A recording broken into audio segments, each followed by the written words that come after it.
राधे राधे। भगवान की कृपा से आप सब अच्छे होंगे।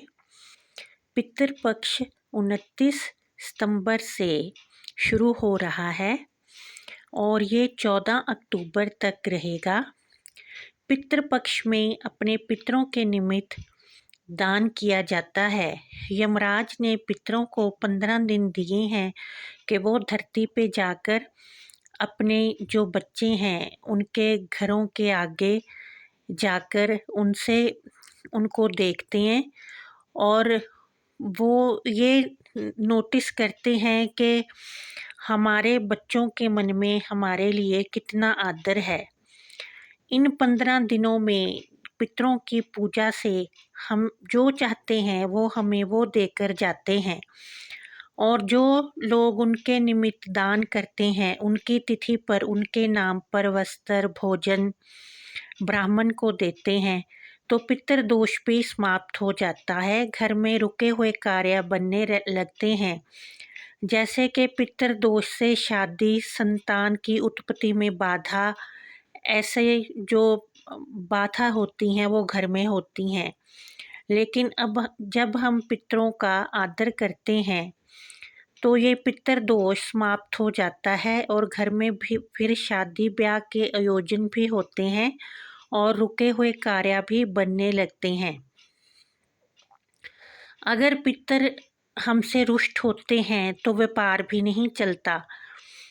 इसलिए श्राद्धों में अवश्य ही उनकी तिथि पर उनके नाम पर भोजन, वस्त्र, चप्पल, टॉर्च, छाता, ये सब चीज़ें ब्राह्मण को अवश्य ही दान देनी चाहिए।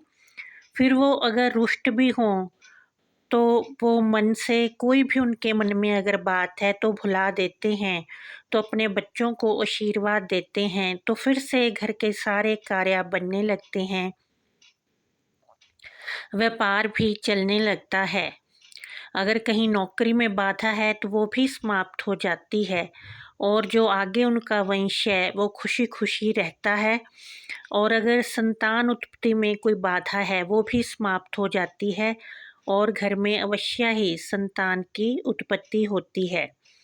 इसलिए इन 15 दिनों में पितरों के चित्र के सामने एक सरसों के तेल का दिया अवश्य ही लगाना चाहिए और उनकी तिथि के अलावा भी रोज़ इन 15 दिनों में कौवे को, चींटियों को, कुत्ते को, सबको भोजन अवश्य ही देना चाहिए, क्योंकि पता नहीं पितर किस रूप में धरती पर आते हैं।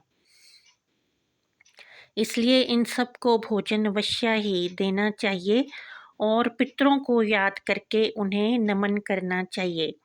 और जब उनकी तिथि हो उस तिथि को तो उनके नाम के भोजन, वस्त्र, चप्पल, जूता, छाता, ये सब दान करना चाहिए और ब्राह्मण को घर बुलाकर आदर के साथ भोजन करवाना चाहिए। इस तरह से पितृपक्ष में अपने पितरों का पूजन करना चाहिए। पितरों के जो देवता हैं वो आर्यम हैं, वो कौवे की सवारी करते हैं और वो पितरों को कौवे पे अपने साथ बिठाकर सारे संसार में चक्कर लगाते हैं और जहाँ पितर फिर अपने बच्चों का घर बताते हैं वो उन्हें वहाँ वहाँ छोड़ते जाते हैं। इस तरह से पितर अपने बच्चों को इन 15 दिनों में देखते हैं। इसलिए इन 15 दिनों में घर में कोई भी लड़ाई झगड़ा नहीं करना चाहिए, क्योंकि इससे फिर वो उदास हो जाते हैं कि हमारे बच्चे आपस में ही लड़ झगड़ रहे हैं। और ना ही मांस मदिरा का सेवन करना चाहिए। अगर संभव हो तो लहसुन प्याज के बिना भी इन 15 दिनों में भोजन बनाना चाहिए।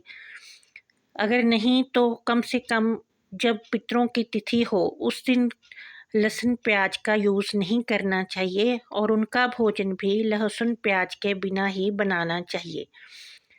इस तरह से पितृपक्ष में अपने पितरों को नमन और याद करना चाहिए।